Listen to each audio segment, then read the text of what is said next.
course, we got to talk about our big boy, Ben Simmons. Is he going to have a good year? Is he finally back? I mean, tonight, he had a great game. 11 points, 13 minutes.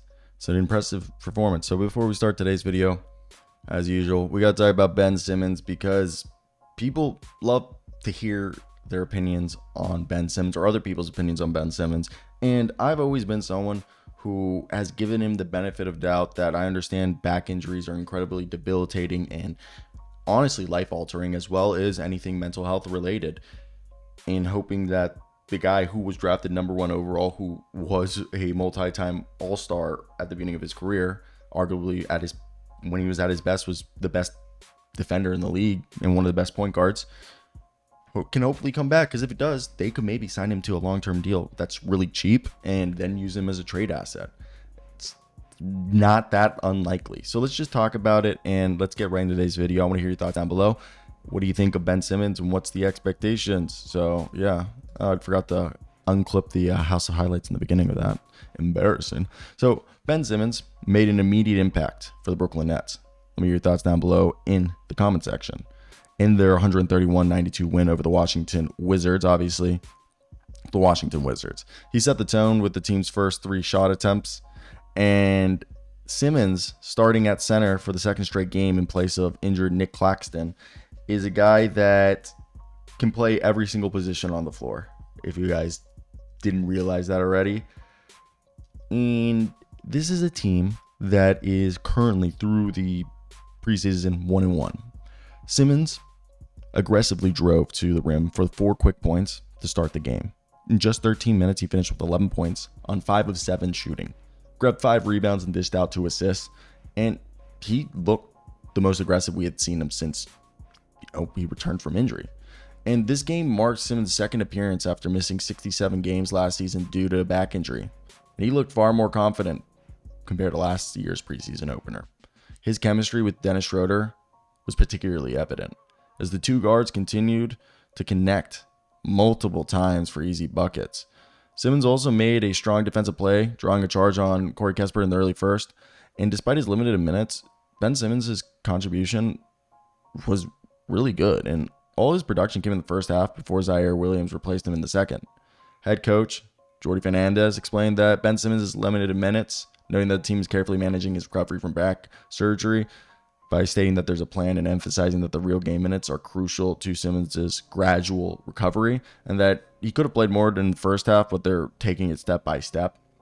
Now, Simmons and Schröder started together for the second straight game, and it looked good, like leading the Nets on a key 14-0 run in the second quarter, helping Brooklyn establish a 55-46 lead before going into half. Now, this is, we're seeing Schröder kind of be the lead guy. Tonight he had 13-7. Cam Thomas, obviously the team's best scorer, had 17, and then Shake Milton had a solid night as well. And Brooklyn is a team that we know Jordi Fernandez is emphasizing conditioning, and they've dominated in transition. They scored 26 fast break points and forced 19 Wizards turnovers that resulted in 35 points. And if that's the way they're going to play, Ben Simmons being healthy and aggressive and being able to be a contributor in the transition is a promising sign for the Nets as they prepare to go into the regular season. Deron Sharp's currently out with injury. If we just wanted to look at the injury list looks like. So with that being said, it's Schröder, Cam Thomas, Dorian Finney-Smith, Cam Johnson, Nick Claxton's the starting lineup when healthy. Obviously, we know Nick is hurt right now, and Deron's hurt too. Noah Clowney, I would not be surprised if I expect Dorian Finney-Smith and maybe Cam Johnson to be traded at some point. Noah Clowney will be the starting power forward by the end of the season.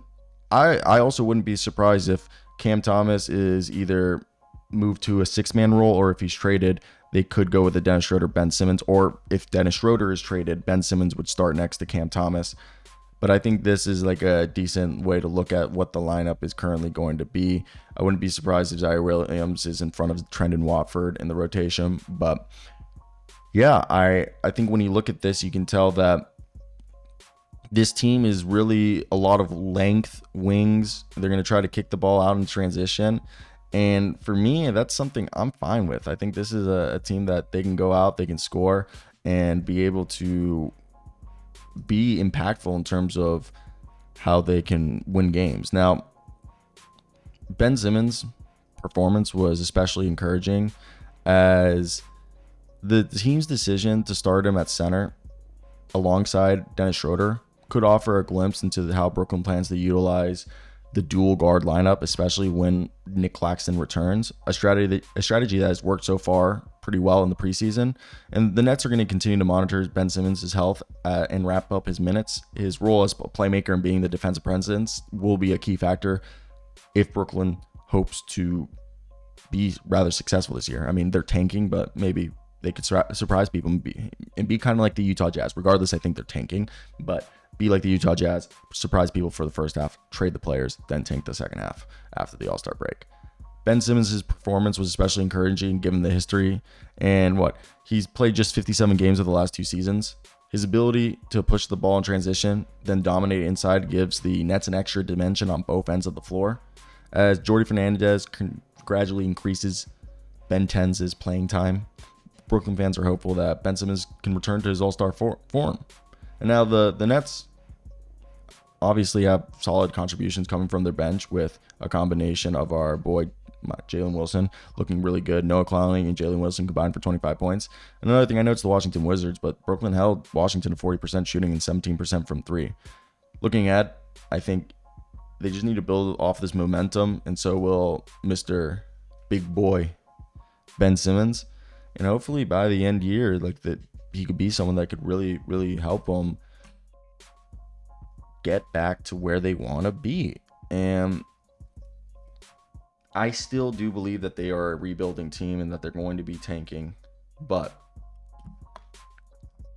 like I said earlier in the video, when you look at this roster, there's no doubt in my mind that plenty of these guys on this team are going to have interest from other franchises.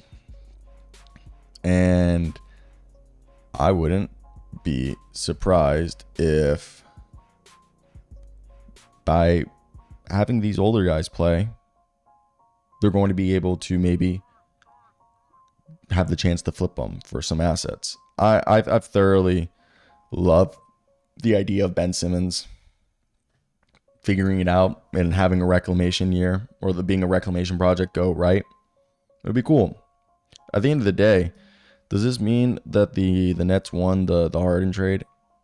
But before we get out of here, like I said, I think they're going to play the veterans to start the year. Ben Simmons, Dennis Schröder, Dorian Finney-Smith, Cam Johnson, and Bojan. Because I think everyone between Schröder, Bojan, Dorian Finney-Smith, and Cam Johnson could be traded. Even Cam Thomas could be traded for the right price. I think Deron Sharp will probably also be traded. I would say Ben Simmons is going to be traded, but unless there's a crazy trade where they need salary filler, I doubt anybody's going to trade for him. Unless, again, it's for a salary filler, like if they were trying to trade for Zach LaVine and the Bulls just wanted to get the money off the cap that they just taken for the rest of the year. But that's it. I want to hear your thoughts. Ciao.